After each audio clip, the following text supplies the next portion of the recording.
태극기 휘날리며 벅차게 노래 불러 자유대한 나의 조국 길이 빛내리라.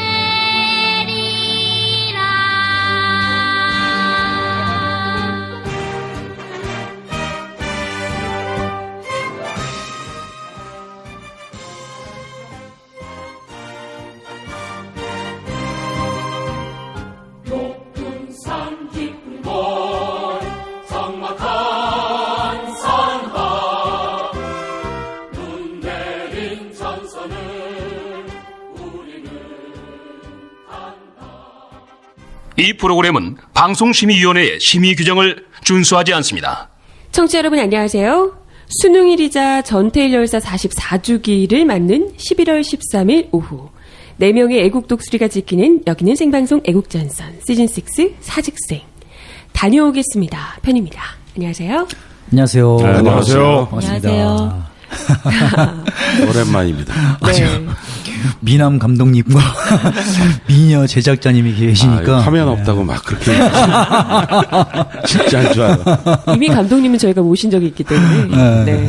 오랜만에 저희 애국전선에서 게스트 두 분을 모셨습니다. 저희 내부에서 하던 왔다 갔다 하시던 게스트 말고 진짜 게스트 두 분을 모셨어요. 왔다 갔다 하는 게스트는 전가요? 어떻게 하셨지? 네. 어떻게든 4명은 되는 것 같아. 네네. 정말 모처럼 아주 고급 게스트를 모셨는데요. 고급 게스트. 네. 고급. 오랜만에 오니까 저는 그 올라올 때 엘리베이터 층수를 잘못 눌렀어요. 얼마나 안 오셨으면. 그러니까요. 네. 게스트인 척 앉아 계시는 이덕훈 선배와 함께. 네. 오늘 두 분 게스트 소개를 드릴게요. 저희 일전에도 애국전선에서 함께 해주셨던 이정환 감독님 함께 하셨고요. 네, 반갑습니다. 이종환입니다. 네, 반갑습니다. 네. 그리고 제작자이신 박희연님 함께 오셨습니다. 네, 안녕하세요. 박희연입니다. 네, 반갑습니다. 두 분이 지금 같은 영화를 또 함께 단편 영화죠. 네. 제작을 하셔서요. 그 제목이 바로 다녀오겠습니다. 입니다. 그래서 저희가 오늘 방송 들어가기 전에 짧게 영화를 함께 보고 하는데 지난번에 유신의 네. 추억. 예, 지난번에 유신의 쪽 네네. 그때는 다큐멘터리였고 네네. 이번에는 그 스몰 픽처스라고 그러죠. 네네. 예, 드라마 만들었습니다. 네. 세월호 영상제 예, 예. 참여자국입니다. 아, 그렇군요. 자, 한번 모시고 정권이 바뀌었네요. 생각해보니까. 아, 그러네. 그죠? 유신의 추억 할 때만 해도 이렇게 될 거라고 생각 안 했는데. 그러게. 그때 경고했었죠, 우리가. 정권이 바뀌었어. 아, 저는 순간적으로 유신의 추억이라서 박근혜 정권 초에 했었던가 이렇게 생각을 했었거든요. 아니지. 아니구나. 거의 12월쯤 아닌가요? 그렇죠. 네. 명박이 끝물에. 네. 그렇죠. 그게 아직도 구속 안 됐죠? 아, 뭐 지금 자서전 집필에 아주 열중하고 계시다는. 꼴값을 떨어요. 그런 거는 원래 그 조용한데 빵에서 써야 잘 써지는데. 감옥에서 써야지 되는데, 그거는. 네. 아, 그렇군요. 그때만 해도 참 유신의 추억 얘기를 하면서 좀 약간 희낙낙하면서 이야기를 했던 것 같은데. 그렇죠. 참 오늘 영화 이 다녀오겠습니다를 보고 나서 방송을 시작을 했는데 너무 지금 마음이 짠하네요, 진짜. 네, 이제 눈물이 나더라고요. 보면서. 아, 참. 정권이 바뀌고 이 정권 되게 다이나믹하잖아요. 그래서 이제 쭉 페이스북을 보다가 어느 순간 저기 세월호 단식 농성장에 앉아 계시더라고요. 그래서 아, 왜 여기 계시나? 이러고 있다가 그 단편 영화 제작하신다고 그래서 아, 이거 끝날 때가 돼가나 싶어갖고 연락드렸더니 네, 흔쾌히 또 나오셔가지고 너무 반갑습니다. 네. 네. 간직한 일을 하시느라고 고생하셨네요, 아주. 아, 그때 영화인들 릴레이 단식 네. 참여했었는데요.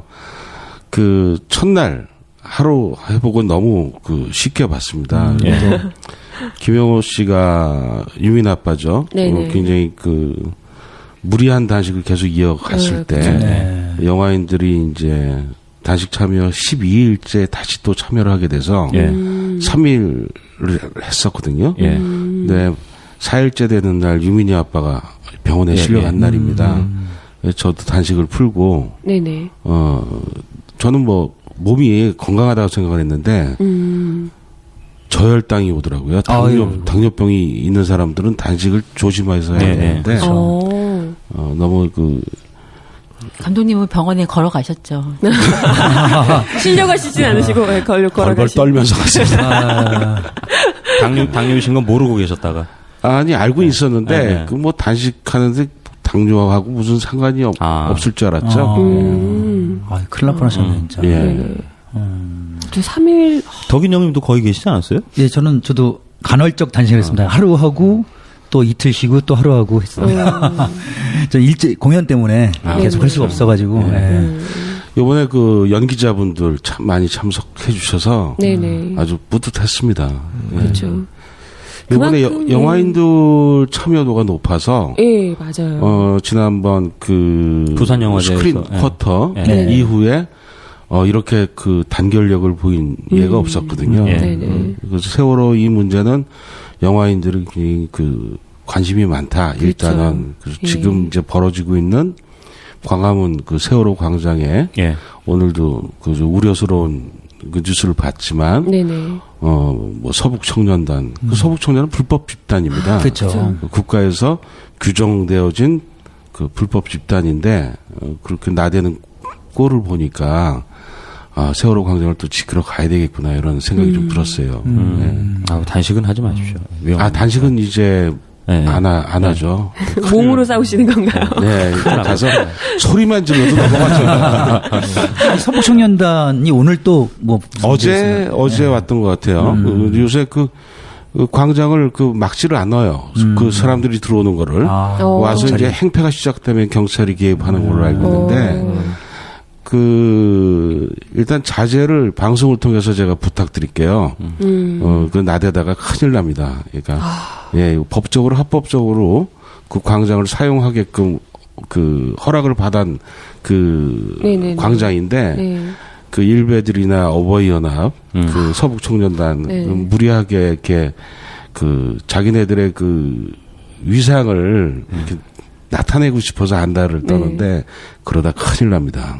사실 뭐 그분들은 돈 받는 만큼 뭔가 퍼포먼스를 세게 보여줘야지 또 돈이 계속 나오니까 그렇지 않을까 싶기도 한데. 어버이연합이라든지 일베라든지 이런 것보다 서북청년단은 진짜 몇백 배 위험한 역사적으로 보면 정말 그 살인 집단이잖아요. 네, 학살을 자행했던. 그렇죠. 학살 집단입니다. 그 제주 4.3 사건 때 그들의 악행이 낱낱이 고발됐었죠. 영화 드라마 뭐 장군의 아들 야인 시대 뭐 이런데 보면 뭐 시라소니 뭐 구마적 신마적 이런 사람들 나오잖아요. 거기에 출연한 그 실제 인물들의 대다수가 서북 청년단원이다라고 보시면 될 거예요. 맞습니다. 그러니까 깡패, 폭력, 그 다음에 그 살인, 할 수 있는 악행, 뭐 강도 강간은 뭐 좀 이렇게 좀 약한 거고 그런 것들을 정부의 그 어떤 권력자들의 어떤 사주를 받아서 비호 아래 그렇죠. 했었던 아주 나쁜 집단인 거죠. 뭐 살인도 살인이지만은 그들이 했던 것들 보면은 정말 대표적으로다가 여러 가지 일들이 있었지만 이제 말하자면 빨갱이다 해갖고 잡아가지고 와갖고 장모하고 사위를 갖다가 동네 옷을 벗겨갖고 동네 사람들 보는 데서 성행위를 시키고. 그 다음에 성행위를 하게 한 다음에 그다음에 그 자리에서 그냥 죽여버리고 뭐 이런 것들 이런 정말 인간 동물들도 안 하는 짓을 갖다가 했던 일들이 많죠. 미친 놈들이 뭘 계승하겠다는 걸까요? 근데 지금 이 시점에 나온 거는 정말 불행한 일일 것 같아요. 지금 사실 세월호는 우리가 문명화된 나라에서 첨단 기술을 보유하고 있는 대한민국이라고 지칭하는 정부 집단이 그 수많은 인명을 구해내지 못한 죽음을 지켜보고도록 생방송을 한 그건 반인류애적 그 행위들을 지금 자행한 시점에 서북청년단이 등장했다는 건 굉장히 심각한 일입니다. 맞습니다. 그것도 우리 영해잖아요. 어디 태평양 앞바다 이런 데도 아니고. 그렇죠. 바로 우리 영해에서. 바로 그 섬에서 그 어민들이 그래도 많은 그 학생들과 시민들을 그 어선으로 구출하지 않았습니까? 그렇죠. 그러니까 그 해경이나 해군이나 의지가 없었다고 좀 봐요. 네. 누군가에 의해서 언딘이 오기만을 기다렸다는데 그 언딘과의 그 유착 관계를 네. 사법 권력이 밝혀주길 기대하고 있었거든요. 근데 그렇죠. 사법 권력마저도 이 권력의 그 노예가 되는 네네. 그리고 짜맞추기식 수사와 어떤 그 법률의 어떤 네네네. 해석. 옛날 그 75년에 일어났던 고문과 조작으로 자행한 사법살인 사건, 인혁당 사건하고 네. 다를 게 없다고 좀 봅니다. 네. 참 저희 극단이 이제 그 다음 주에 제주도를 공연을 가요. 근데 저희는 이제 극단 특성상 비행기를 타고 갈 수가 없고 이제 소품 때문에 세트 그런 것 때문에 이제 차에다가 세트를 싣고 배 타세요? 네, 배를 타는데 위험한데. 무섭더라고요. 근데 무서운데. 아니 무서운 것도 무서운 건데 좀 황당한 게 그러니까 저희 어쨌든 이제 그 배를 타려면은 뭐 인천에서 출발하는 거 이번에 세월호 인천에 출발했었죠. 인천에 출발하는 거, 목포에서 출발하는 거, 녹동항 뭐 몇 가지가 있어요. 한 5군데쯤 돼요. 네. 아니 근데 아무래도 저희는 이제 극단 서울이니까 서울에서 인천에서 바로 출발을 하면은 뭐 열 몇 시간이면 가는데 그래서 어쨌든 자면서 가면 되니까 좀 그걸 알아보는데 아무래도 없는 거예요 이게. 아 배가 없어요? 네. 그러니까 보니까 목포라든지 녹동이라든지 이런 건 다 그대로 두고 인천에 있는 걸 없애버렸어요. 인천 제조가 없어요 지금. 네, 없애버렸더라고요. 세월호 때문에요? 네, 그러니까 이게 너무 웃긴 게 뭐야 그거? 다른 데서 출발하는 거는 그러면 사고 위험이 없는 건가? 인천에서 출발하는 그런 거랑 똑같네요. 해경이 문제가 있고 해경 없애. 해경을 없애고. 평택에서 가는 거 있어요. 그거 타시면 되겠다. 평택에서도 있어요. 하여튼 찾아보니까 없더라고요. 하여튼. 아니 그럼 차라리 배를 다 없애든가. 그러니까. 그것도 아니고 대체 뭐죠? 너무 좀 황당하더라고요 이게. 배를 없으면 되겠습니까? 바다를 없애. 바다를 없애. 천재인데? 바다를 다 메꿔. 아니죠. 우리가 어떤 민족입니까? 중고등학생들 없애면 되죠. 아우. 감독님께 한번 여쭤보고 싶은 게 아까 방송하기 전에 우리 그 다큐멘터리 드라마 다녀오겠습니다를 봤는데 거기 나오는 단어, 배우들의 이제 대사, 그다음에 거기는 효과음 이런 게 다 보니까 택배 보내주는 장면, 택배 회사도 리본 택배, 뭐 그다음에 뭐 증거 인멸 이런 단어도 나오고 그래서 거기에 나오는 대사도 많지 않고 영화 분량도 되게 짧은데 단어들이라든가 시나리오를 작업하실 때 좀 신경 쓰신 부분이 있으신 것 같아서. 그렇죠. 이제 아무래도 세월호 이 사건이 준 국민들이 느끼는 그런 감정들을 그 등장인물의 그 대사에서 좀 어필하려고 좀 노력을 좀 했었고요. 이 설정, 이 상황 설정은 다 허구지만 이 설정 자체가 저는 내 얘기, 우리가 저러면 안 되는데, 이런 생각이 들게끔 장치들을 좀 했습니다. 직접 쓰셨어요? 예. 거의 윤가연 선배. 제가 좀 잘하는. 우리 등장인물 중에. 어제도 봤습니다. 그렇습니까? 연기가 아주 출중한 배우죠. 폭도 넓고 아주 훌륭한 배우입니다.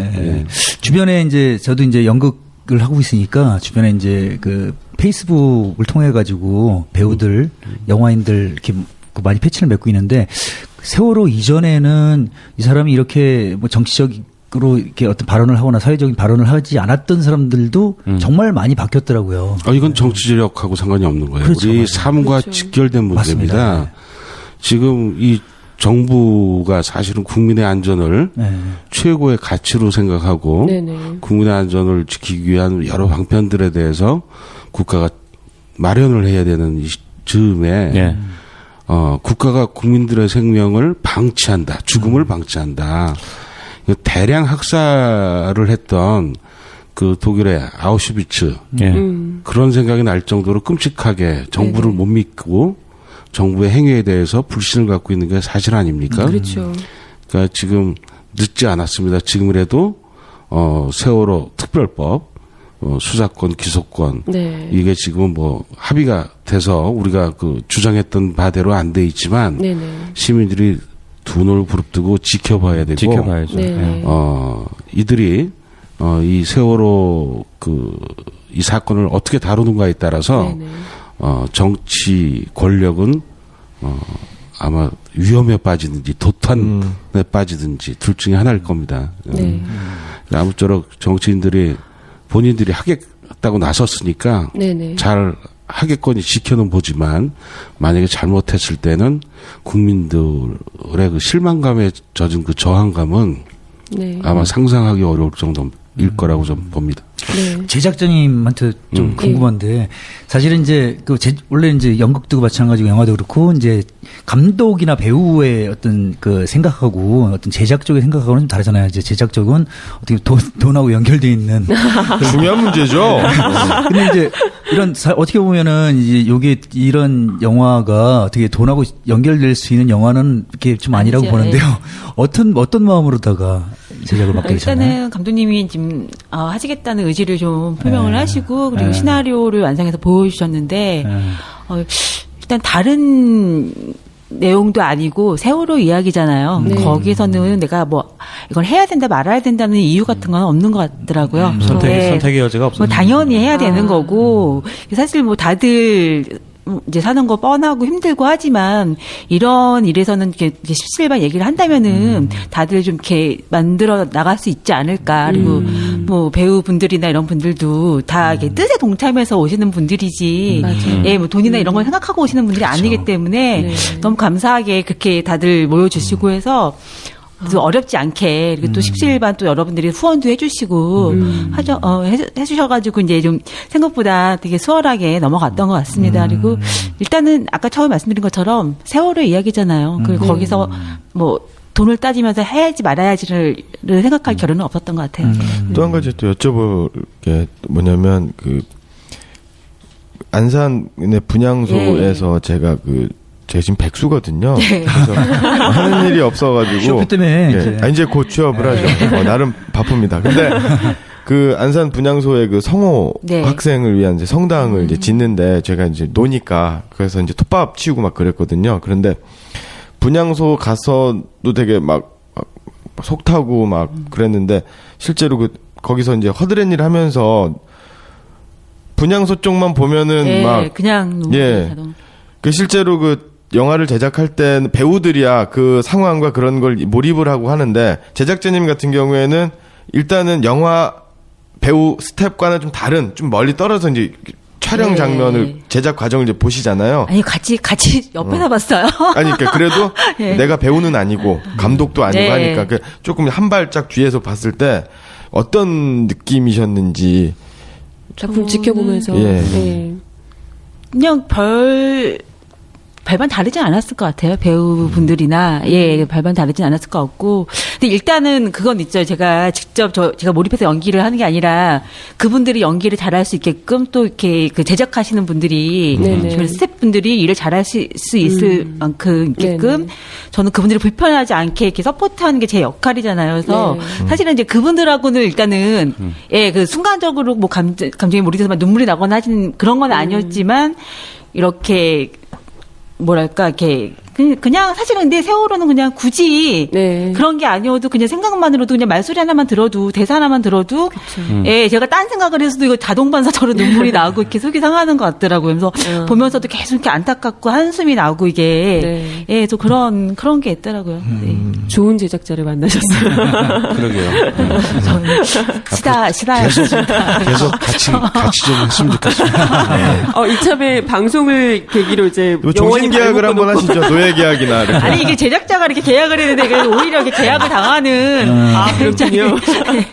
얼마나 찍으셨어요? 촬영 회차는 3회차 찍었고요. 3일. 편집, 녹음 이제 후반 작업을 이제 그쪽 녹음실 사정 뭐 이런 것 때문에 한 5일 정도 왔다 갔다 하는 것 같아요. 예상, 그러니까 그 기획하고 시나리오 작업 들어가고 해서 한 게 총 한 달 정도. 한 달이 좀 못 돼요. 한 달이 좀 못 되게. 상당히 빠르네요. 이렇게 할 수가 없는 거를 제가 천재 감독님을 모시는 덕에 천재 감독님과 천재 배우들을 제작자의 바른 자세라고 저는 봐요. 아니 연극을 만들어도 그렇게 한 달 가고 절대 못 만드는데. 감독님 공장 같아요. 유신의 추억 찍을 때 주변에서 다 불가능하다고 생각을 하시고 그러셨어요. 그래서 이거 되는 거냐, 니네 날짜 맞춰서 낼 수 있느냐 이런 얘기를 저희 가능합니다 얘기를 하는데도 계속 그런 얘기를 들었어요. 주변에서 못 믿을 정도면 얼마야. 가능하다고요. 영화하는 사람들이 가능하냐고 묻는 다큐멘터리 영화야 어떻게 보면은 이제 계속 이제 따라다니면서 계속 지금 편집의 묘 이런 것만 살리면 되겠지만 어떻게 보면 그 극영화 같은 경우는 좀 작업들이 되게 많잖아요 이게. 그렇죠. 근데 이번에는 워낙 시간이 없는 데다가 또 이 제작비의 어떤 그 수급이 이제 짧은 기간에 되는 거기 때문에 또 그 규모에 맞춰서 빨리 진행을 할 수밖에 없었고요. 그렇죠. 또 다행히 이제 그 스태프들 연기자들이 굉장히 열성적으로 임해 주셨습니다. 그래서 감독인 이제 저로서는 굉장히 좀 행운을 받은 것 같고요. 편집 녹음 이쪽 후반 작업에 스태프들 또 그 대표분들이 적극적으로 도와주셔서 빨리 마무리 질 수 있었던 것 같습니다. 아까 이제 영화를 보니까 저는 이제 다녀오겠습니다라고 해서 저는 세월호 영화다 하고 다녀오겠습니다를 딱 들어서 그 고등학교 친구들이 떠나기 전에 하는 뭐 이런 영화인 줄 알았어요. 그래서 그냥 상상만으로는 그냥 뭐 가기 전에 했다가 뭐 이제 가족들이랑 보통 보편적으로 많이 나오는 그런 약간 심파류의 그런 걸 생각을 했었거든요. 그래서 근데 그게 아니고 영화는 이제 세월호 사고 있고 난 이후에 어떻게 보면 한 지금쯤이라고 느낄 수 있겠더라고요. 어떻게 보면 보통 사람들은 세월호의 아픔을 다 한 번쯤 마음속으로 다 아파했지만 일상생활에 바쁘게 돌아가면서 한 발짝 다 이제 기억을 조금씩 지우고 다 돌아가고 있고 정작 당사자들은 가족을 잃은 아이를 잃고 이런 가족들은 영원히 그 아픔 속에서 헤어나지 못하고 계시고 딱 그 장면을 이제 보여주신 것 같아요. 그래서 보면서 저는 뭔가 아까 저도 막 눈물이 나서 웃었는데 너무 죄송스러운 마음이 드는 거예요. 저 역시도 지금 한 200일 훌쩍 넘게 지내왔는데 그때 당시에는 계속 매일매일 세월호 때문에 내일인 것처럼 가슴 아파하고 그러다가 한 200일 이렇게 넘고 나니까 뭐 그냥 세월호도 생각하지만 거의 대부분을 뭐 일하고 바쁘고 뭐 이러면서 지내다 보니까 영화의 이제 대사 중에 이제 주인공 진호가 그 집으로 가는 길에 그 이웃집에서 들려나오는 그 가족들의 그 대사를 대화를 듣잖아요. 그때 이제 세월호 사건 났을 때는 공부 못해도 좋다. 옆에 사람만 있어줘. 맞아요. 엄마들, 아빠들이 이제 그런 마음이었었는데, 그쵸. 거기 대사는 그 아이가 항변하잖아요. 게임 좀 그만하고 밥 먹어라 그러니까. 언제는 사람만 있어 달라며 라는 얘기. 그 얘기에 이제 진호가 이제 울컥하죠. 여기 주인공들은 자기네들의 아픔에 대해서 이런 반구의 얘기도 하지 않는데, 보여주는 그 일상의 모습들이 우리가 세월호를 많이 잊었구나라는 게 이제 보여지게 되죠. 당사자는 이제 그 잃은 아이뿐만 아니라 남은 아이도 군대에 보내지게 되는 그런 상황이거든요. 그래서 엄마 다녀오겠습니다라는 그 봉투 하나에 이제 무너지게 되는 거고 감정이 그래서 이제 오열을 하게 될 수밖에 없는 그런 상황인데 실질적으로 우리가 다녀오겠습니다 하고 안전하게 돌아와야지. 그게 가족의 어떤 그 화목하고 행복한 그 모습일 텐데 우리 사회는 안전하지 않다라는 걸 또 제가 이제 어필을 좀 하고 싶어서 이런 여러 가지가 꾸몄어요. 있을 것 같아요. 같은 세월호 이야기라도 어떤 사람은 이제 그 세월호에 그 지나왔던 가정들을 보여주는 사람, 그 목적으로 영화를 만드는 사람들도 있을 테고, 그래서 우리 영화 같은 경우는 지금 많이 잊혀지고 있잖아요. 지금 말씀하신 것처럼 진행자분께서. 근데 좀 잊지 말자는 내용을 좀 담고 가고 싶다는 생각이 들었어요. 그래가지고 이제 아까 말씀하신 것처럼 이제 그 아이들이 가기 전에 그리고 그런 가는 상황 그런 거를 상상을 하셨는데 저희 같은 경우는 간 아이들 그리고 이제 그 남은 사람들이잖아요. 그쵸. 예, 그래서 남은 사람들의 그 일상을 보여주면서 이게 아직 이 남은 사람들한테가 이게 아직 현재 진행형이잖아요 지금. 그렇죠. 그래서 결국 끝나지 않은 이야기라는 것이고 이것이 그러니까 끝난다는 것 자체 그러니까 뭐 끝이 난다고 해도 이제 잊혀지면 안 되는 거지만 네네. 그 끝나는 시점은 그 진실이 밝혀지는 거라고 생각이 들거든요. 그래서 네네. 그래야지 일단락이 되고 마무리가 되는 건데 그 아직 그 진실이 밝혀지지 않았잖아요. 그래서 그 남은 자들의 고통은 계속되고 있고 이 사건은 결국 끝나지 않은 사건이라는 것을 말씀드리고 싶었고 더불어서 그 남은 자라는 것은 그 유가족이라는 것은 그 가족을 잃은 뭐 아이를 잃은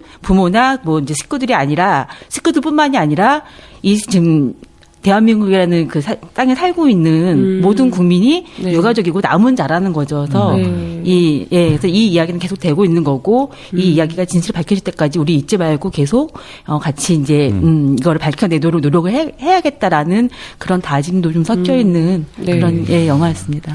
이 안전하지 않은 사회를 이렇게 바라볼 때 거기 이제 그 진호도 마지막에 이제 그 군에 입대를 하게 되는데 거기서 이제 미용실에서 너무 자세히 얘기하면 안 되지만 뭐 이제 그런 얘기 하잖아요. 이제 참으면 윤일병 못 참으면 윤병장 뭐 이런 얘기 하면서 그런 얘기들이 많이 돌았었죠. 윤병장 네. 이런 얘기 하면서 이제 그 세월호의 어떤 안전하지 않은 사회 모습 그다음에 뭐 군에서의 어떤 이런 얘기, 그런 거하고 그렇게 어떻게 연장선상에서 좀 비교를 하신 것 같아요. 네, 맞습니다. 실질적으로 저 군대 갔다 왔죠. 다 군대 네. 갔다 왔지 않습니까? 근데 군은 사기가 있어야 되는 집단은 건 사실이에요. 네. 사기가 있어야 전투도 하고 국방도 튼튼히 하고 나라도 지키는데 우리나라 군대는 그 내무반 생활이 너무 혹독하게 군기를 잡아요. 쓸데없이요. 쓸데없이. 외국 군대는 일과가 끝나면 나머지 시간은 굉장히 자유롭거든요. 근데 전투 잘하잖아요. 싸움도 잘하고 미군 애들 보면. 우리나라 군대의 풍토도 좀 바뀌어야 된다고 생각을 합니다. 계급은 분명히 서열과 계급은 존재한다고 하더라도 그 훈련 이후에 그 여가 활동만큼은 편안하고 여유로워야 된다. 내무반에서 군기를 잡고 왕따를 시키고 집단 폭행을 하고 그렇죠. 이거는 사실 그 무서운 징후거든요. 왜냐하면 네. 탄약을 소지하고 총기를 휴대하고 있는 상황에서 인간의 감정이 욱하면 그렇죠. 이게 어떤 대형 사고가 날 수 있는 네네. 거예요. 그래서 이제 이쯤에서 군 관계자들 특히 이제 별 달고 있는 그 친구들한테 얘기하고 싶은 거는 좀 편안한 내무 생활을 좀 만들어서 본인들의 안전도 좀 이제 고려를 좀 해라. 네. 충고를 하고 싶습니다.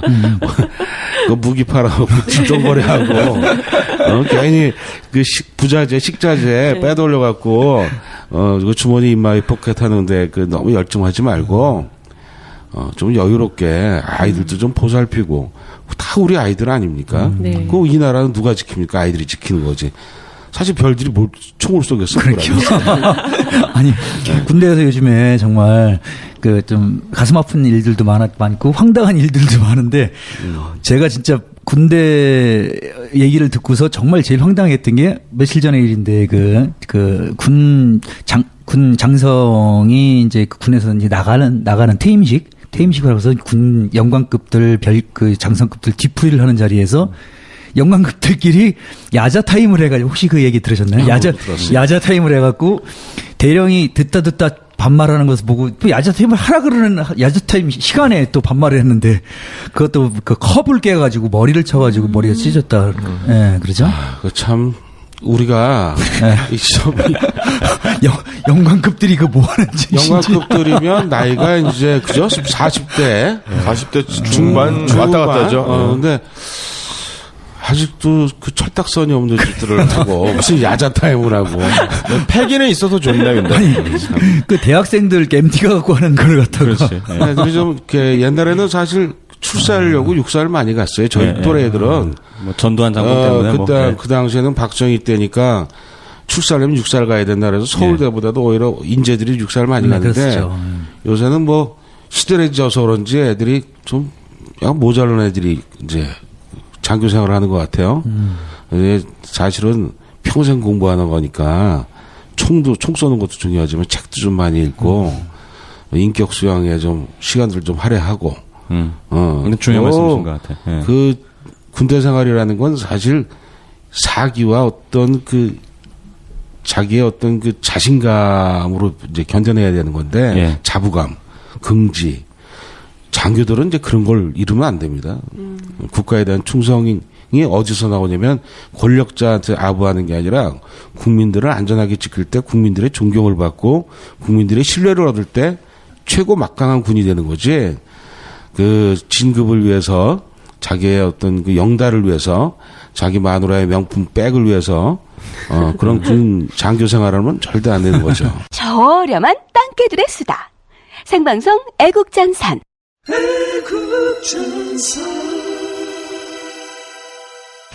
거기 이제 여러 가지 시선들이 나오는데 뭐 그 진호의 시선도 뭐 이렇게 가장 뭐 중요한 시선 중에 하나지만 엄마의 또 시선. 그렇죠. 예,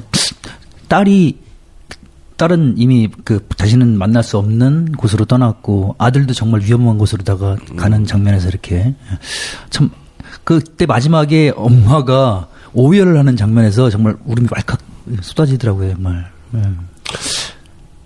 참아낼 수 없는 지경에 다다르면 울음을 터뜨리게 돼 있어요. 남자나 여자나. 근데 이제 우리 영화에서는 이제 그 극한 감정을 이제 터뜨리는 거죠. 더 이상 참아낼 수 없을 때 울음을 터뜨리는 건데, 잃은 딸이 그 유품이 오죠. 진도에서 그 택배로. 네. 노란 리본에. 근데 사실 우체국 택배로 오는데, 그거 잘못된 거죠. 그 정부에서 그 영화에서 보면 멋있잖아요. 그 관계자, 정부 관계자들이 죽은 자들, 미국 영화입니다. 그 사망자의 어떤 그 소식을 아주 예의 있게 그 사람이 직접 가족들한테 전달하잖아요.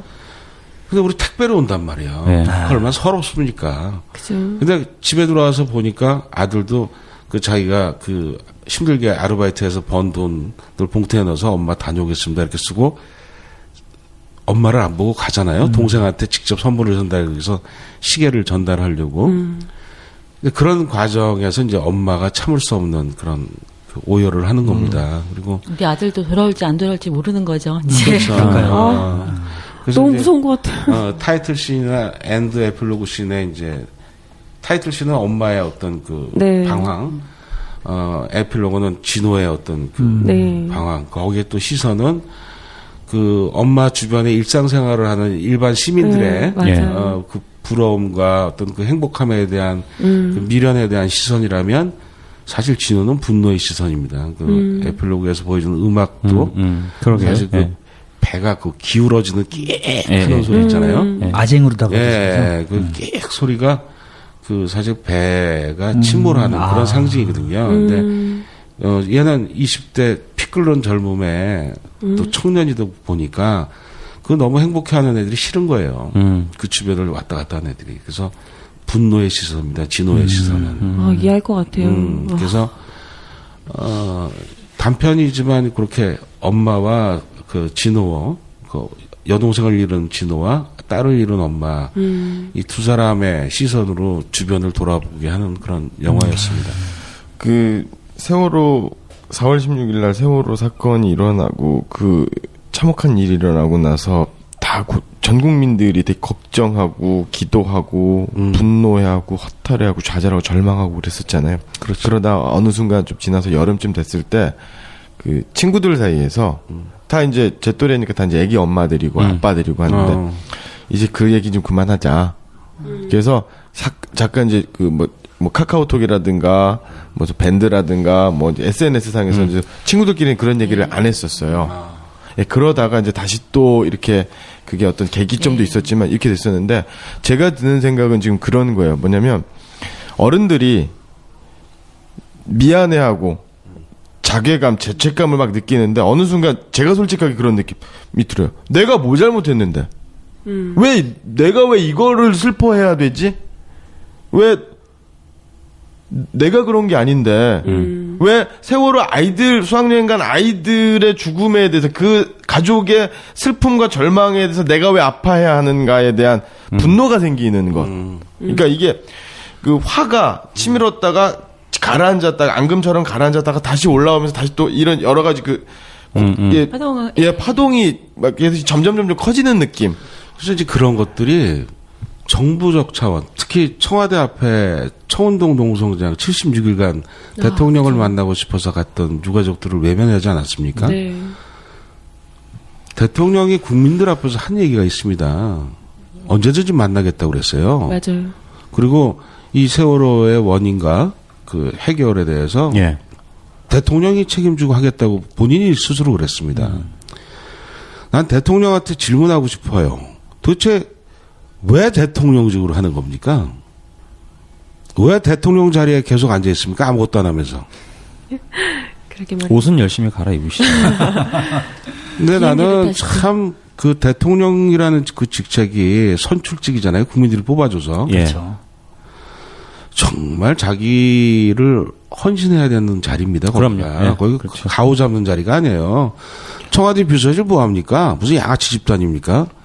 국회 시정연설하러 들어가는데 대통령 경호가 그 조폭 들고 영화에 나오는 그 장면을 연출하고 레드카펫 깔고. 아니 뭐 상 받으러 가는 것도 아니고 나는 그러한 행태가 21세기 민주주의를 표방하고 국민들한테 권력이 있다라는 주권이 있다라는 그런 헌법 정신에 위배된다고 나는 생각합니다. 자중하십시오. 진짜 국회에 얼마 전에 들어갔는데 레드카펫 쫙 깔리고 양쪽에 그 도열 쫙 경찰들 하고 있는데 무슨 저는 진시황 무덤인 줄 알았어요 정말. 근데 그 너무 무슨 병마용 병마용. 네. 근데 진짜 소름 돋았던 게 그 옆에서 유족분들이 정말 울고 그러니까, 계시잖아요. 근데 예. 사람이면 어떻게 한 번쯤 이렇게 쳐다봐서 설사 정치적 뭐 어쨌건 자기 위치상 이것만은 절대 못 해주겠다 하더라도 그래도 그 앞에서는 적어도 사람이면 유족들 손 한 번 잡아줄 수가 있는 그러니까 거잖아요. 척이라도 해야지, 척이라도. 그러니까 어떻게 그런 정치적 제스처 퍼포먼스라도 어떻게 못하는 건지. 딱 두 가지 장면이 겹치는데요. 그 작년 여름인가요? 그 내란은 뭐 그 이석기 의원 그 제명할 때 그 진보당 의원들이 단식을 했었어요. 단식을 해가지고 그때처럼 뭐 지나갈 때 그 진보당 의원들이 피켓 들고 뭐 얘기를 하는데 단식을 해서 너무 하나 굶으니까 기력이 없어가지고 목소리가 안 나와요. 그러니까 그런 장면에서는 뭐 대통령이 뭐 못 들은 척 들려서도 못 들은 척 무시하고 갈 수도 있었겠다. 그런데 이번에 같은 경우에 국회 대통령 방문했을 때는 세월호 가족들이 많았었잖아요. 그죠? 그 목소리가 얼마나 컸어요. 그런데 그것을 모르는 척하는 오로지 직진. 대통령과 그 새누리당 그다음에 또 뭐 의전하려는 그런 사람들의 모습을 보면서 진짜 막 그 소름 끼치는 이게 악마의 소굴 지옥이구나. 지옥문이 열렸구나라는 느낌을 저는 받았거든요. 지금 그 말씀드리니까 다이빙벨에서 이종인 그 대표가 악마라는 표현을 했어요. 그 사람은 생명의 위협을 직접 느꼈답니다. 그 영화 보셨나요? 전 봤는데. 네, 맞습니다. 저는 그 영화를 보면서 아주 분노가 치밀더라고요. 어떻게 그 망망대에 그 사람을 구하러 그 장비를 싣고 간 바지선에 그 해양 경찰대 순시선이 들이받아버리죠. 들이받는 예. 그 사람을 죽이겠다는 그 경고도 아니고 협박도 아니고 그러니까요. 죽이겠다는 행위였었거든요. 맞아요. 굉장히 그건 해양 전문가들이 봤을 때는 살인 행위라고 표현합니다. 그런 행동은. 저는 정말 치가 떨리더라고요. 그 다이빙을 보고서. 그리고 어떻게 그 언론은 나는 그 기자 새끼들이라고 하고 싶은데 그 새끼들은 도대체 밥 먹고서 하는 일이 뭔지 모르겠어요. 내가 기자하는 게 나을 것 같아. 취재를. 이거 참 큰 문제입니다. 악마라는 표현 저도 이제 그때 생각이 무서워요. 나는데 정말 그 진심을 담아갖고 이거는 악마다. 저도 얼마 전에 악마라는 표현 때문에 그 일베들한테 고소를 당했죠. 지금 고소 상태에 있습니다. 그래요? 지금, 왜요? 일베들이 얼마 전에 이제 광화문 광장에서 뭐 나름대로 투쟁이라는 말 아무데나 갖다 붙여서 폭식 투쟁이라고 지네가 했는데 그걸 갖다가 사진이 많이 떠돌아다녔잖아요. 여러 사진 떠돌아다니는 걸 제가 찍은 것도 아니고 저는 그때 공연가 있었는데 떠돌아다니는 게 이렇게 모아 그렇게 한 군데도 몰려놓고 이런 악마 같은 놈들 이렇게 우리가 이런 식으로 다 표현을 했는데 저를 모욕죄로다가 지금 고소 상태입니다. 지금. 참 모자라는 놈들이죠. 그 놈들이. 저는 그 폭식 투쟁할 때 현장에 있었는데. 예, 예. 맞아요. 그 날짜가 그 날짜였어요. 그때 어떠셨어요? 그날 그 애들이 치킨을 햄버거를 들고 왔어요. 네. 근데 지켜보다가 그 사고가 나겠더라고요. 사람들이 이렇게 몰려드는데. 네. 그래서 제가 이제 가서 말렸습니다, 일단. 그리고 걔네들한테 앉아서 먹어라, 서서 먹지 말고. 앉아서 먹고, 물 좀 갖다 줘라, 얘네들. 예. 기왕 먹으러 왔으니까 잘 먹고 가야 되니까 잘 먹고 가되, 이 사람들이 왜 너희들한테 이렇게 화가 많이 나 있는지에 대해서 한번 생각하면서 먹어봐라. 대인배신데요. 그랬더니 막 유가족들 또 단식 농성장에 있던 동지들이 예. 막 저를 또 책망하더라고요. 때려주지 않는다고. 저는 사실 우리 인간이 모든 그 이 지구상의 동식물 중에 영장이라고 하지 않습니까? 네. 생각할 수 있는 또 의심할 수 있는 또 배려도 할 수 있는 그런 정말 문명인들이기 때문에 그들한테 한번 돌아볼 기회를 한번 주고 싶었던 거죠. 근데 사실 요즘에 그 동아일보 앞에 진을 치고 있는 걔네들을 이렇게 보면요. 또 좀 십자가 들고 뭐 통화침보당 해산 청구. 그 저기 그 프랭카드에 그 예수 뭐 불신족 뭐 예수 이런 천국. 애들 네. 그 보면 우리 쪽 저 광화문 세월호 광장에서도 목사님들 신부님들 많이 와 계시잖아요. 스님도 와 계시고. 쟤네들은 도대체 어떤 성경책을 갖고서 교리 공부를 그게 저 모양일까. 정말 너무 슬프더라고요. 종교의 자유가 있다 하지만 그러한 그 종교적인 어떤 그 탈을 쓴 치졸한 짓거리들이죠. 그거는 하면 안 되는 거지. 사실 그 아까 처음에 서북청년단 말씀을 하셨는데 서북청년단도 말하자면은 이제 그 북에서 내려온 교인들 위주로다가 영락교회 네, 맞습니다. 네. 네. 우리나라 교회가 참 안타까워요, 정말. 저도 이제 어렸을 때, 고등학교 때까지 교회를 다녔었는데, 대학교 와가지고 그다음부터는 이제 교회를 안 나가기 시작했는데, 정말 안타깝죠. 그 성경책에 나온 얘기만 이 세상, 그대로만 이 세상이 돌아간다면 정말 아름다운 세계가 될 텐데, 정말 우리나라 기독교는 정말 삐뚤어져도 너무 많이 삐뚤어진 것 같습니다. 좀 덜 삐뚤어진 목사님도 계시고 안 삐뚤어진 목사님도 있어요. 그렇죠. 다 그런 건 아니고 정말 좋은 목사님들, 좋은 신부님들 많이 계세요. 예수님이 여러분이신 거예요. 그렇죠. 한 명이 아니고. 그런 것 같아요. 그러니까요. 그 사람이랑 그 사람. 하나님은 그냥 하나님인데. 같은 사람이 아니야. 참 안타깝습니다. 이 영화를 이제 잠깐 봤잖아요. 근데 봤는데 영화가 되게 짧아요. 네.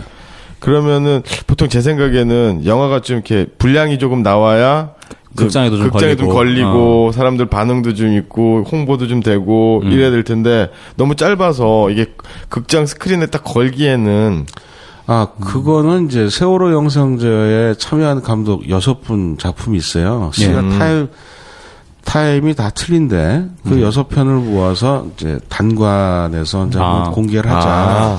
뭐 그런 의견도 있고. 옴니버스로 만드는 것도 상당히 좋을 것 같은데요. 그래서 이제 세월호 영상이라는 어떤 타이틀을 갖고 또 시즌2 작업도 하거든요. 다른 감독들이. 근데 그거 발표 좀 해서 아마 묶어서 아마 상영할 수 있을 것 같은 그런 생각이 좀 드는데 저는 그쪽 그 집행부하고 지금 커뮤니케이션 안 하니까 아직은 제가 뭐라고 얘기할 수는 없는데 근데 그렇게 자꾸 잊을만 하면 뭐 단편이라도 한 편씩 계속 꾸준히 나와주면 좀 경각심을 가는 데 많이. 저는 이번에 그 세월호 사건도 그렇고 뭐 여러 가지 사건이 있었잖아요. 그러니까 뭐 신문 뉴스, 무슨 뭐 조중동 뭐 있고 뭐 진보적인 뭐 정론을 얘기하는 진실을 얘기하는 언론사도 있고 그런 SNS도 있고 막 그렇긴 한데 이번에 그 세월호 관련돼서 영상제라든가 집회 나가면 이제 영상도 보여주고 하잖아요. 그 분들이 그런 거 보면서 기록의 힘, 그다음에 또 영화의 힘이 정말로 중요하구나. 이게 기록이 되는 거고 사람들의 마음을 하나로 모으기도 하지만 그걸 떠나서 이게 계속 남아있는 축적되는 것. 그러니까 지금 보면은 뭐 예를 들어서 우리나라의 역사가 친일파들이 왜곡을 하고 막 그런 것처럼 있었던 역사도 바른 역사도 막 숨기고 왜곡하고 꺾고 뒤집고 파헤치고 그러잖아요. 그런데 이러한 기록이라든가 이러한 그 영상물이 남아서 쌓이게 되면 그 자체로 왜곡할 수 없고 부정할 수 없고 비틀 수 없는 하나의 실체로 존재한다는 것에 대해서 정말로 이게 중요하다라고 이번에 좀 정말로 깨달았어요. 맞아요. 그러니까 그게 앞으로 영상물을 통해서 옛날에 우리 과거에 펜의 힘이라고 했던 그 용어가 이제 카메라의 힘이로 넘어온 것 같아요. 바꾼 거. 이제 일단 스마트폰 자체가 갖고 있는 기록 영상물 기록할 수 있는 기능도 그렇죠. 있고 예, 귀찮게 뭘 써요. 그냥 쭉 찍으면 되는데 그렇죠. 언제 쓰고 앉아 있어. 그래서 사실적 기록은 사실 영상만큼 사실적이 없죠. 글로 표현한 것보다는. 좀 안타까운 게 이제 다이빙벨 같은 경우에도 이제 저도 이제 저 사당역 그쪽에 이제 그 극장에 봤는데 몇 개 관이 서울만 해도 몇 개 안 걸렸잖아요. 그렇죠. 되게 그 관도 관이지만은 정말 짧게 한 며칠 상영하고 이제 내리고 얼마 전에 제 제자 아이가 좀 출연했던 그 소리굽새라는 영화가 있습니다. 그러니까 그거는 위안부 피해자들에 대한 이야기인데 그것도 서울에 딱 2개 상영관을 잡아가지고 이틀. 네, 그래갖고 저도 이제 가갖고 봤는데 참 영화 괜찮더라고요. 그것도 이제 그것도 마찬가지고 여러 가지 그 영화들 좋은 영화들 같은 경우에는 이런 정말 좀 관도 상업 영화만큼은 물론 안 되겠지만은 관도 좀 많이 잡고 좀 길게 영화 상영하고 좀 그랬으면 좋겠는데 그래야지 좀 입소문도 나오고 좀 억지로 볼 수 있는 제도적 장치가 있으면 좋겠어. 그러니까 그 입소문이 나려면은 정말 며칠 정도는 상영을 해갖고 입소문이 그래야지 좀 나잖아요. 이게 그래갖고 사람들이 좀 후기도 올라오고 인터넷에 올라오고 그러는데 한 이틀, 3일, 4일 이렇게 해봤자 소문이 별로 안 나거든요. 그래서 이런 유통 구조가 사실 롯데라든지 이런 몇 개의 소수 대기업들이 그 유통 시장을 다 장악하고 있잖아요. 옛날 같이 극장이 정말 저는 인천인데 미림극장, 애관극장, 무슨 극장 해가지고 정말 각각의 극장들이 그런 여러 소수 매니아층의 영화들 같은 경우에도 많이 상영할 수 있는 구조가 된다면은 괜찮겠는데 지금 같은 경우에는 이런 시장 논리로다가는 정말 우리가 좋은 작품들을 볼 수 있는 것들을 다 뺏기고 있는 것 같아요, 대기업들한테. 그러니까 우리 자본주의 어떤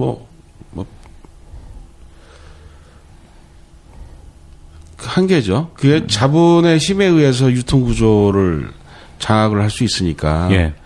저 스크린 수를 제일 많이 갖고 있는 게 이제 CGV. 그다음에 롯데시네마. 메가박스 정도. 메가박스. 그러고 나서 없잖아요. 없어요. 애니오 10 이런 것들 다 없어지고. 그래서 이런 독립 영화나 작은 영화들을 이제 전문적으로 상영하는 극장이 인디 스페이스나 몇 군데가 있죠. 서울에도 몇 군데 있는데 지방엔 거의 없어요. 없어요. 근데 이걸 사실은 문화예술진흥기금에서 지원해서 극장을 유지하도록 해줘야 되는데. 그렇죠. 그걸 안 하는 것 같아요. 그 예산을 지금 왜 예산을 이상한 데 쓰는지 모르겠는데. 달에다 쓰잖아요, 요즘에. 아이고, 참, 달 탐사하는 데 쓴다고. 영화인들이 계속 작업을 할 겁니다. 작업을 하고. 어쨌든 영화가 그런 극장에서 안 틀어주면 야외에서도 틀을 그런 생각도 우리는 갖고 있으니까. 이거를 혹시 어디 접할 수 있는 방법이 있나요? 다녀오겠습니다. 유튜브 같은 데 올라 있나요? 네, 아니요. 아직 안 올라가 있는데요. 일단은 아마 세월호 영상제 집행한 집행위원회에서 아까 말씀드렸듯이 시즌2 지금 연장전 하거든요. 11월 15일 날 문화예술 영화인들도 포함됩니다. 광화문 광장에서 연장전을 합니다. 그래서 우리가 이제 세월호 이제 특별법을 진행하는 과정을 이제 엄중하게 지켜본다는 그 의미도 있고 또 영화도 시즌 2로 해갖고 뭐 몇몇 감독들이 여러 또 형태의 장르별로 제작하고 있어요. 예. 그래서 그 시즌 2 영화 상영하고 또 시즌 3가 될 거고 그렇게 되면 영화가 많이 늘어날 거 아닙니까? 그러면 그 다 모아서 그때 이제 또 세월호 영상제를 타이틀로 해서 아마 또 극장을 뭐 하나 빌린다든지 아니면 무슨 회관을 빌려서 영화를 쓸 생각이 있다라고는 얘기를 들었어요. 그렇게 될 겁니다. 예. 근데 좀 많은 분들을 좀 보게 했으면 좋겠어요. 이 영화 자체가. 이번에도 31일 날 객석은 한 300석 이렇게 마련해놨는데 그 보신 분들은 한 500명이 넘어요.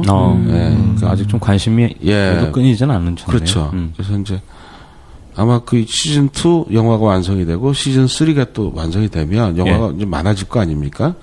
그러면 일반 참여작들도 많아질 거고, 그러면 아마 세월호 영상제라는 타이틀을 갖고 뭐 안산을 시작해서 뭐 팽목항을 갔다 온다든지 영화가 그쪽으로 돌아다닐 수 있을 것 같아요. 제 생각은 그래요. 혹시 또 시즌 2 제작 계획도 있으세요? 저희는 아직 없는데. 하실 것 같은데, 근데? 하고 싶은데. 제작자가 이제. 해주실 건가요? 일단 저희 지금 나왔던 것을 좀 약간 저희가 보기에 좀 미비한 것들이 있잖아요. 시간적인 여유도 없었고. 그래서 그거를 후반 작업을 좀 다시 좀 손을 보려고 하고 있어요. 그래서 뭐 영어 자막, 영문 자막도 넣고 이렇게 해서. 헐리우드 블록버스터급으로. 그래서 그렇게 해서 좀 후반 작업을 좀 탄탄하게 해서 뭐 영화제 같은 데도 좀 내볼 생각을 하고 있고요. 그리고 이제 좀 이게 발판이 돼서 좀 관심이 많이 모아진다면 요거를 뭐 이 내용을 좀 더 키워서 규모를 키워서 다른 좀 더 장편으로 만들 수도 있을 것 같고 아니면 중편으로라도 또 진호 이야기가 또 계속 이어지는 것이 있으니까 그거에서 이제 얘기를 좀 새롭게 전개를 해서 그런 것들을 머리로 생각을 많이 하고 있어요. 그거 괜찮네요. 진호 이야기를 갖다가 계속 연장을. 이 이야기, 얘기는 다녀왔습니다를 찍으셔야 되잖아요. 아니요, 그러니까 계속 다녀오겠습니다인데. 계속. 그 이야기는 점점 늘려 나갈 수 있어요. 다녀오는 중입니다. 아, 참 다들 다녀왔으면 얼마나 좋았을까요? 진호 아빠가 없잖아요.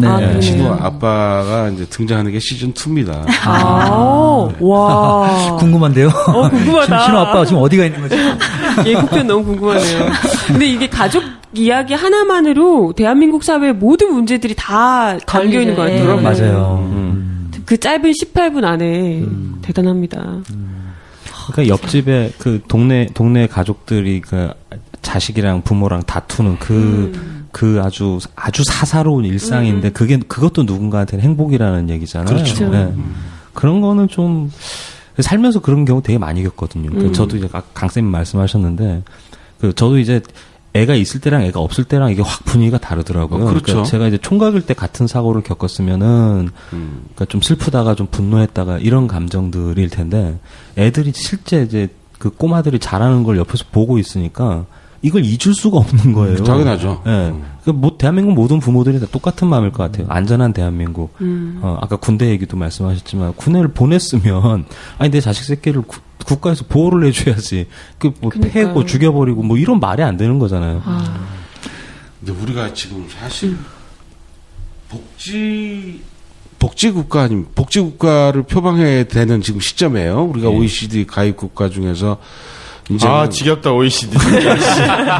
근데 이게 무상급식 그런데 그 의무급식이에요. 네. 그렇죠. 우리가 아이들을 낳으면 국가가 책임을 져야 되는 겁니다. 그렇죠.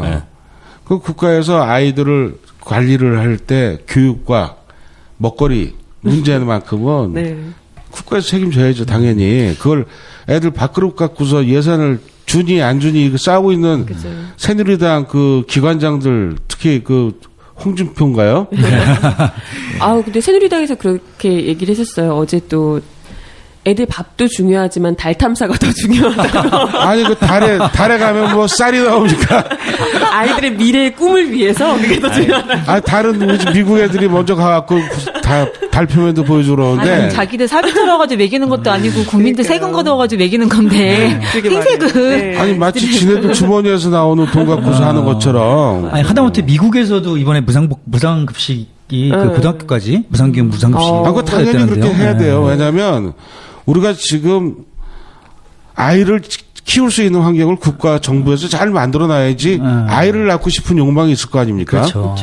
뭐 아이가 지금 뭐 점점 줄어든다 아이들이 네. 그 이유가 뭐가 있어요? 아이들을 키울 수 있는 환경이 안 되니까 아이들을 안 낳는 거예요. 그 결혼해서 살림을 해야 되는데 왜 그지같이 단칸방만 옮겨다니면서 살 생각하니까 깜깜하니까 안 하는 거고. 그러면서 싱글세를 야, 걷는다고. 어제 화제였죠. 나도 싱글인데. 세금 내셔야겠네요. 아니, 그러니까 싱글의 또 기준도 애매모호하잖아요. 싱글. 난 돌아온 싱글이. 세금 더 많이 내야 되나? 누진세가 적용돼. 아니 싱글세 내면 근데 우리 각 학계에서 제일 많이 내셔야 되잖아요. 남자들 여자들 이렇게 사는 거는 괜찮을까요? 그거는 더블? 그러니까 남자들 여자들. 그건 모르겠네요. 좌우지간 국가가 할 수 있는 국민의 행복을 위해서 할 수 있는 예. 모든 일을 사실 솔선수범해야 돼요. 네네. 그래서 국민들이 세금을 내고 뭐 더 세금을 많이 낸다 하더라도 그렇죠. 불만이 없는 거 아니겠습니까? 네. 근데 지금 구조로 보면 부자들, 기업들, 법인세, 부유세 이건 하나도 증세하지 않으면서 네. 꼼수로 교통 위반 범칙금, 뭐 담배값 인상 그렇죠. 이런 꼼수를 잡고 부리는 거 뒤통수 한번 대통 맞을 겁니다 아마. 그리고 머리 좋은 애들이 지금 뭐 정책 위반을 하는 것 같은데 내가 보기에는 두려워들 좀 하셔야 될 거예요. 그렇게 꼼수 부렸다가는 조세 저항이 한번 일어나면 옛날 조선 시대 때도 조세 저항 때문에 밀란이 일어나고 그렇죠. 탄관오리들 다 때려 죽이고 그랬거든. 그렇죠. 동학 같은 경우에도 이제 그 조세 저항에 부딪히게 되면 정부는 끝장나는 거예요. 그러니까 국민들한테도 세금을 거둘 때 납득할 만큼 또 이 세금이 이렇게 쓰여지는 정당한 그 범주 안에서의 아주 자상한 설명 이런 것들이 친절하게 있어야 되는데 이것도 무슨 애들 삥 뜯는 것 같아. 정말 골목길에서.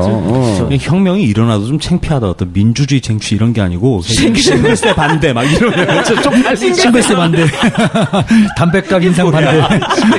아니 근데 그 사실 좀 아까 조선시대 말씀하셨는데 동학농민전쟁 같은 경우에도 여러 가지 이유가 있지만은 과도한 세금 이런 것도 정말 큰 문제였었잖아요. 이제. 그럼요. 그러니까 탐관오리들 그러니까 옛날에는 왕이 또 이게 관리들 직급을 팔아먹었던 적도 있어요. 네. 왕이. 근데 또 왕이 그 탕간오리들, 그 부정부패한 관료들의 자식들을 관리로 등용하지 못하게 또 막은 또 시기도 있었어요.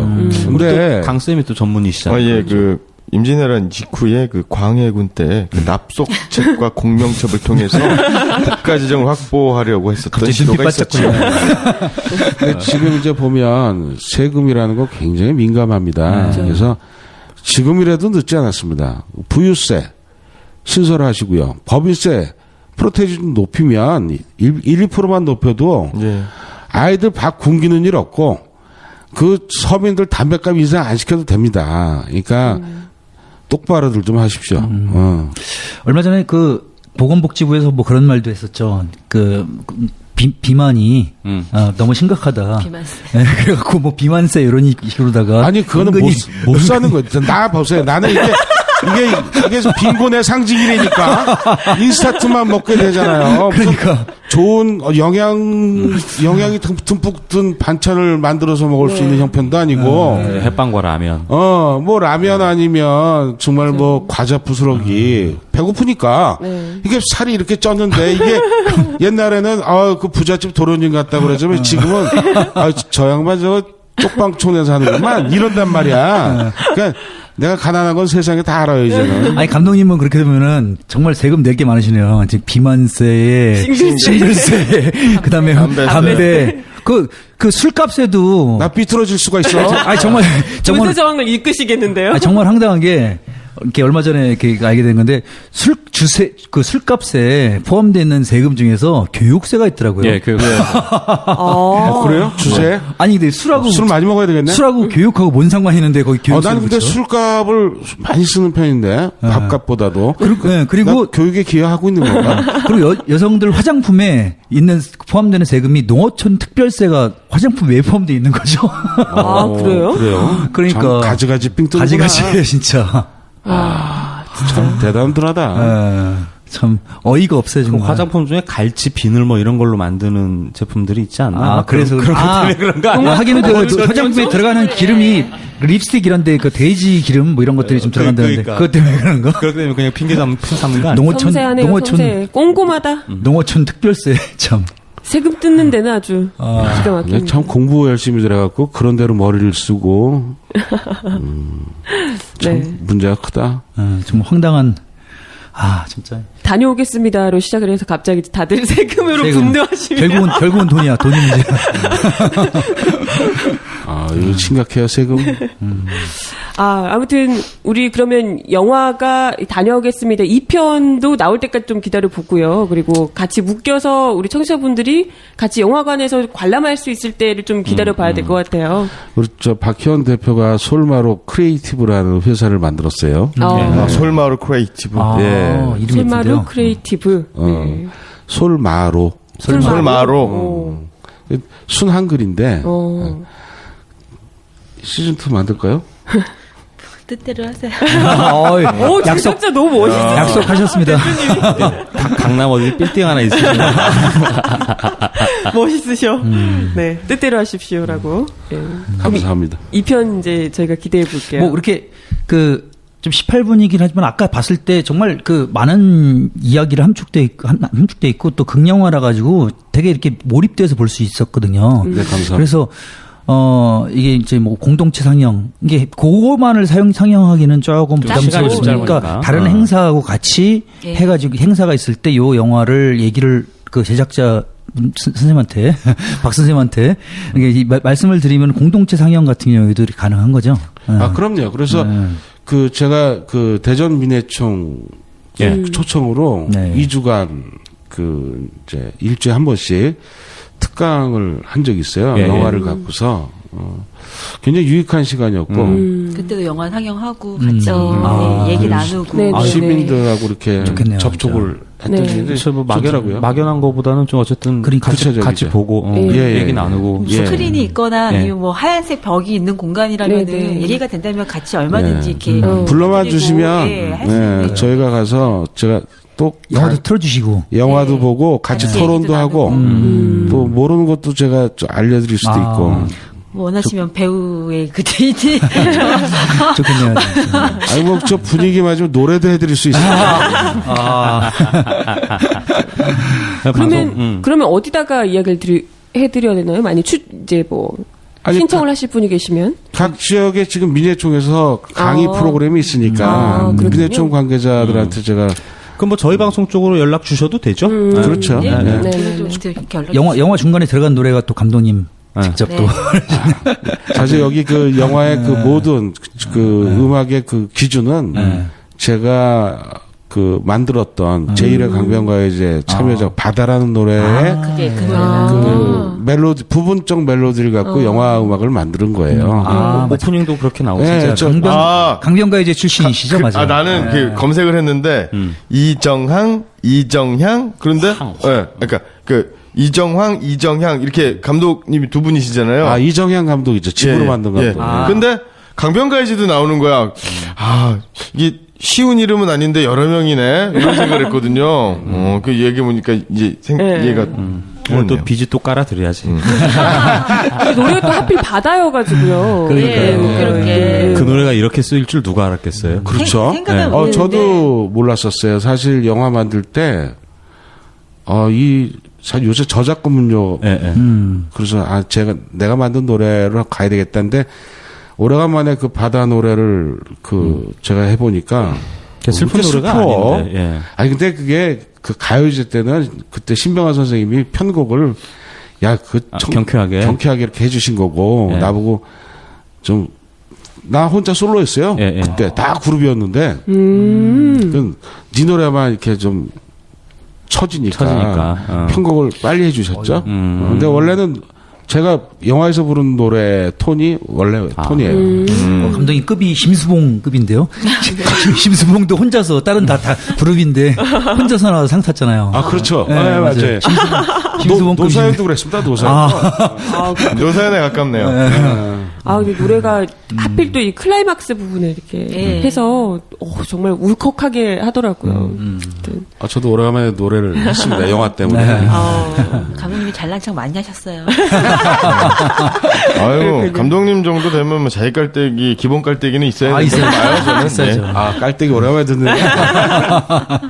네, 오늘 방송 들으신 분들이 아마 많이 또 연락을 해주실 것 같아요. 정말 그냥 들어도 짧은 영화지만 정말 임팩트가 큰 울림이 있는 그런 영화입니다. 많이들 또 연락을 해주셨으면 좋겠네요. 또 해야 될 일이 하나 있으시네. 1년 한 반쯤 뒤에 또 유신의 추억 시즌. 아니죠. 유신의 종말을 찍으셔야죠. 유신의 종말. 한 편 내셔야죠, 또. 네. 어쨌든. 네네. 고맙습니다. 이렇게 또 불러주셔서. 얼굴 뵈니까 너무 좋네요. 네. 네. 그러게요. 박현 대표님도 오늘 방송 같이 하셨는데, 끝으로. 유신의 종말도 찍으실 거죠? 유도하지 마세요, 이렇게. 뭐랄까. 눈치 빠르신데요? 후원하세요, 나. 그래서 제가 제작자라는 이름을 달고 했지만, 네네. 사실은 그 후원해주시고 같이 참여해주신 모든 분들이 제작자예요, 저희 영화는. 그래서 이 자리에 이건 너무 빌어서 상투적인 말이다. 제가 그런 말이 좀 강해요. 그래서 이 자리에 빌어서 다시 한번 너무 감사드리고요. 이렇게 오늘 초청해 주셔가지고 좋은 얘기 서로 나누고 들을 수 있어서 저도 되게 좋은 자리였습니다. 감사합니다. 네, 저희도 끝까지 관심 잃지 않도록 하겠습니다. 네.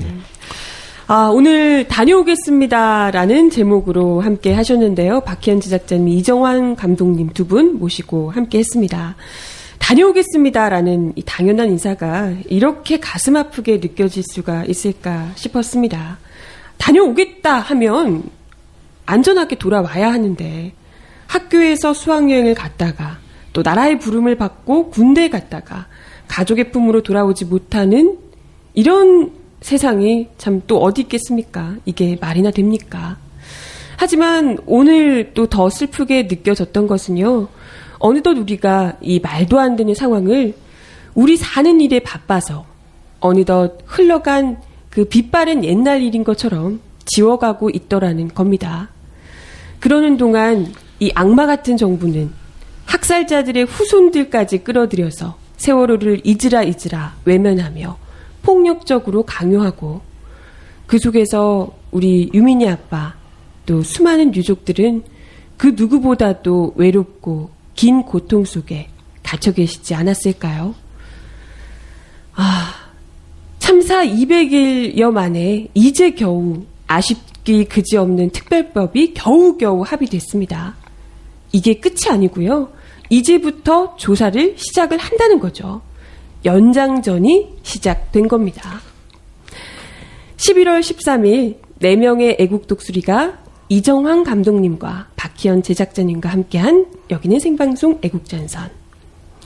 오빠들, 44년 전 오늘 전태일 열사가 온몸을 불살라 죽음을 헛되이 하지 말라고 외쳤던 것처럼 어린 생명들의 죽음이 헛되지 않게 이 악마 같은 저들에 맞서서 그동안 잠재워두었던 분노와 아픔을 불살라 다시 싸워주세요.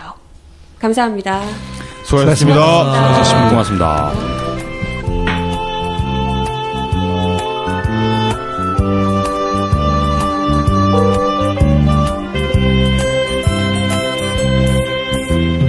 파도 소리가 서러워서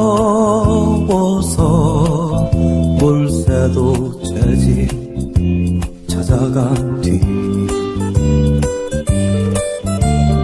햇님도 안신을 수평선에서 걷고 노을 지는 바다를 노래한다. 알맹이는 꿈처럼 멀리 사라지고 이제 남은 건 텅 빈 가슴. 아쉽게 꿈을 부르는 하얀 소라 껍질 하나. 해도 그만 산 넘고 하늘엔 빛바래 낡고 외로운 조각 달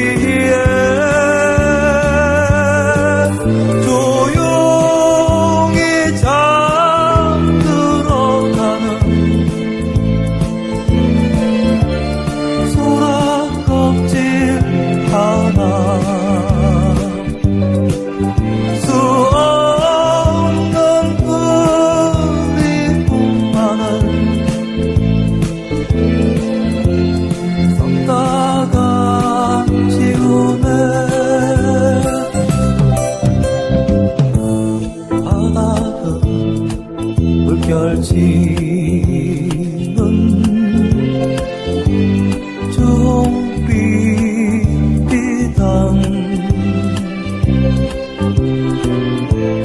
백사장 소라껍질도 아달 노래한다.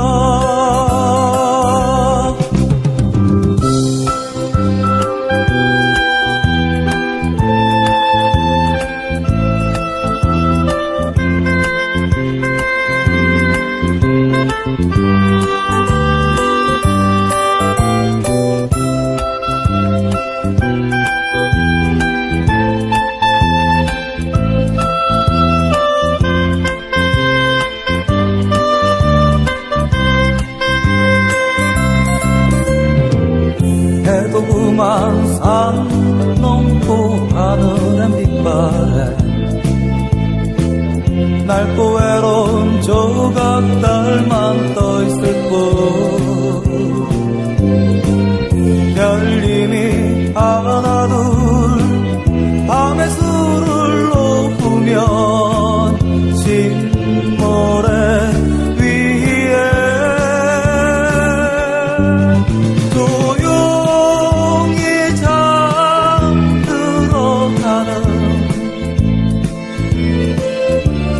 소라껍질 하나 수 없는 그리움만을